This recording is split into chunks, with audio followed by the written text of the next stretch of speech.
था, मतलब मेरे को साइंटिफिक टर्म नहीं पता, लेकिन ये बीमारी बहुत मेजर थी क्योंकि वो अपने कंट्रोल में ही नहीं थी उनकी मसल। अब उन्होंने बहुत सारी जगह पे दिखाया, उसके बाद उन्हें बोटॉक्स करवाना पड़ रहा है, मैंने उनकी वीडियो में ही दिखाई।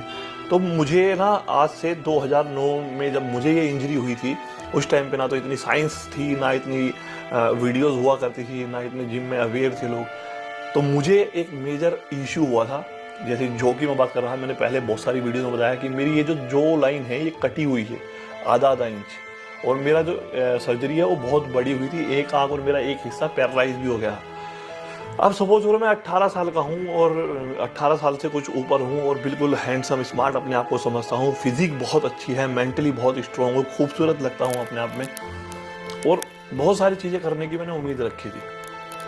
तब ऐसी इंजरी होके, ऐसी एक इतनी बड़ी सर्जरी जो फेल हो जाती है, उसके बाद मैं अगर आपको अभी भी दिखाऊं तो देखो मेरी फिंगर क्रॉस हो सकती है, अभी भी मुझे टीथ की प्रॉब्लम है, क्योंकि इस सर्जरी के फेल होने के बाद मेरी जो दूसरी सर्जरी होनी थी वो मैंने कराई ही नहीं। मैं इतना डर गया उस टाइम पे, और मैं पैरालाइज हुआ, 6 महीने बेड पे रहा। तब जो वो मेंटल लेवल है ना, वो कितने भी स्ट्रांग हो आप, वो हिलता है, क्योंकि एक टाइम पे आपकी फिजिक बहुत अच्छी है और दूसरे ही टाइम पे आपको लोग ये बोलते हैं बस खत्म, स्टीरॉइड थी। ये सब हुआ है किसकी वजह से? मेडिसिन लेने की वजह से, जबकि ऐसा कुछ होता ही नहीं है। बॉडी जो है वो जब तक आपकी दिखेगी, जब तक आप उसे सही न्यूट्रिशन दे रहे हो, सही एक्सरसाइज दे रहे हो, सही से उसका ख्याल रख रहे हो, लेकिन जब आपकी बॉडी की जो नीड है वो आपके हाथ में है, आपके कंट्रोल में ही नहीं है। मतलब मैं बेड पे लेटा हुआ ये देख रहा हूँ कि मैं 92 kg का था और मैं 6 महीने बाद 70-72 किलो का रह गया हूँ। फिजिकल अपीयरेंस मेरी खत्म हो चुकी है, स्ट्रेंथ मुझ में है नहीं। आप मेरी फोटो देखोगे, डंबल जहाँ पे मैं 40 kg तक के डंबल कर्ल कर लेता था मजाक मजाक में, 35 किलो की कर्ल, शोल्डर प्रेस में इजीली हम इतना हैवी लिफ्ट करते हैं उस टाइम पे, स्क्वाट्स मारते, और अब मेरे से 2.5 किलो 5 किलो का डंबल भी ऐसा फील हो रहा है जैसे वो 50 किलो का हो। तब आप वो मेंटल लेवल, और जब ऊपर से आपके हेयर गिर गए, आपकी एक आंख नहीं काम कर रही है, और उसके बाद आप बहुत सारे ऐसे एनवायरनमेंट में घूमते हो कि जब जिनके सामने आप सबसे स्ट्रॉन्ग और सबसे स्मार्ट और सबसे अच्छी पर्सनैलिटी थे, जो आप ग्रो कर रहे थे, और उस टाइम पे आप सबसे डिमोरलाइज हो, सबसे नीचे हो, आपका मजाक बनाया जा रहा है, आपको ट्रोल किया जा रहा है। उस टाइम पे ट्रोलिंग सोशल मीडिया पे तो नहीं थी, लेकिन अराउंड में थी कि क्या हो गया ये, अब देख लेना, पहला घमंड था, बॉडी दिखाता था, जबकि ऐसा कुछ होता नहीं है। तो मैं रिलेट कर पाता हूँ इन दोनों बच्चों से। तो कोई भी जब इस तरीके की चीज़ों में ट्रोल करता है ना, तो मुझे बड़ा वो लगता है, क्योंकि भाई ये चीज़ तो परमानेंट है ही नहीं ना। दुनिया के सबसे खूबसूरत ही मैन ऑफ इंडिया धर्मेंद्र पाजी अभी हॉस्पिटल में है। कल उनकी फेक न्यूज़ आ गई थी कि वो नहीं रहे हैं, अभी वो ठीक है, वो स्वस्थ हो गए, घर जाने, अभी ऐसा न्यूज़ में घर जा चुके हैं। लेकिन आप एक चीज़ देखिए, जो दुनिया का सबसे खूबसूरत इंसान है, ही मैन ऑफ इंडिया है, वो भी बूढ़ा हो रहा है। उसके हाथ में भी उसकी जो स्ट्रेंथ, खूबसूरती कंट्रोल में नहीं है।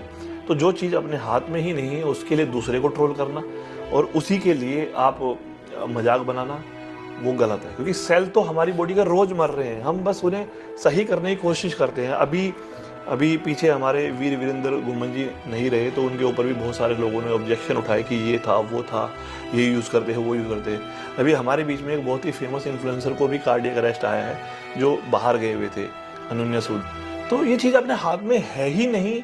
चाहे आप कितनी भी कोशिश करो, कितना भी हेल्थी रहने की कोशिश करो, कितना भी अवेयर हो चीज़ों को, जो कंट्रोल से बाहर है, प्रकृति के बाहर है, उसका आप क्या ही कर लोगे। तो ऐसे जब भी किसी के साथ कोई हादसा होता है, इंजरी होती है, हम उसे ट्रोल करने की बजाय उसे हम सपोर्ट करना चाहिए। मैंने ये नोटिस किया है, हम ही में कमी है और मैं ये झेल चुका हूँ। उस टाइम पे आपका मेंटल लेवल कितना स्ट्रॉन्ग होना चाहिए, आप कितनी नेगेटिविटी से गिर जाते हो कि अब तो कुछ दिखाई नहीं दे रहा है रास्ता, आप एकदम से आप ऐसे से नीचे आए, तो एक टाइम पे आप सर पे बैठे हो, सब आपकी बातें कर रहे हैं, और एक टाइम पे आपके आसपास कोई नहीं, सिर्फ ट्रोलिंग है। तो कितना भी स्ट्रॉन्ग आदमी हो, उसके मेंटल लेवल को वो चीज़ इफ़ेक्ट करती है। एक बात तो भाई गांठ मान लो, अगर कोई चीज़ स्टेबल है तो दुनिया में वो सिर्फ है मरना। ये सबके साथ होना है, और इसके अलावा कुछ भी आपके कंट्रोल में नहीं है। कुछ भी कंट्रोल में नहीं है, ना हमारा पैदा होना कंट्रोल में है, ना मरना कंट्रोल में। बीच की जो रस्सी है, ये सब ऊपर वाले के हिसाब पे छोड़ दो, और किसी का ट्रोल मत करो। मतलब किसी के साथ कोई गलत चीज़ हो रही है तो इस चीज़ों में नहीं घुसना चाहिए। मतलब अच्छी चीज़ों को अप्रिशिएट करो।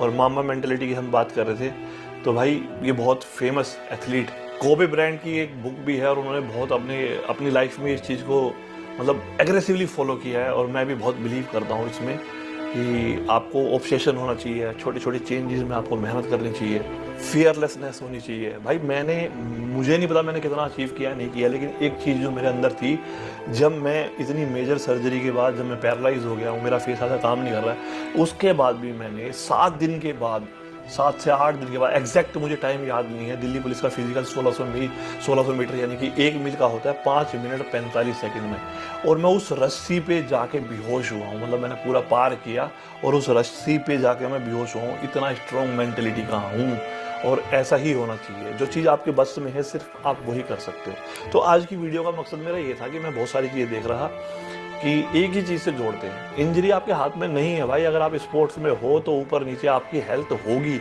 अभी मैं भी अपनी पीक पे नहीं हूँ क्योंकि मैं और चीज़ों में हूँ, लेकिन मैं अपना रेगुलर बेसिस पे वर्कआउट कर रहा हूँ, हेल्थी डाइट ले रहा हूँ। जो कंट्रोल में है वो हम करने की कोशिश कर रहे हैं। जो चीज़ नहीं है बस में वो हम नहीं कर सकते। तो किसी कंट्रोल करने की बजाय अच्छी चीज़ों को एक दूसरे को पास ऑन करते हैं, मोटिवेट करते हैं। आपका क्या कहना है इस बारे में ज़रूर मुझे कमेंट करके बताना। मिलते हैं।